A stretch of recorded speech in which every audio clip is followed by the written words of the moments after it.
Do you see the diagnosis changing the calculus on stimulus? No, that's ridiculous. One person's difficulties do not change trillions of dollars. But the difference between the two parties has nothing to do with philosophy. It has everything to do with the stated goal of the Republicans in the Senate, which is they wanted to pass a bill that dealt with COVID now.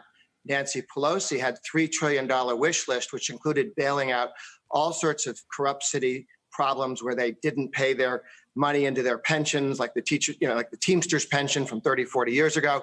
They've run up all these deficits. They haven't been responsible.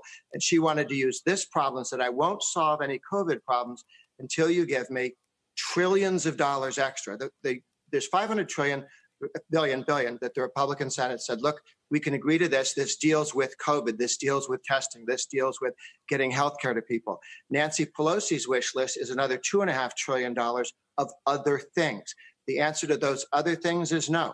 And so until she decides to focus on COVID, and perhaps if she notices, if the president having COVID might remind her this is about COVID and not bailing out big cities and their bad spending habits of the last 30 years and making them whole, or giving a bunch of money to the post office for their bankrupt pension, which doesn't have anything to do with COVID either, does have to do with a problem they had in their labor negotiations. So this is the fights. Do you want to fix COVID or do you want to take money and spend it?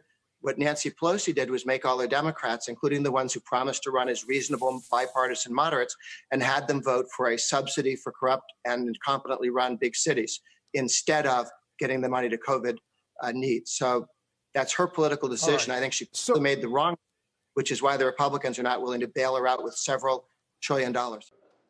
Shepard Smith here. Thanks for watching CNBC on YouTube.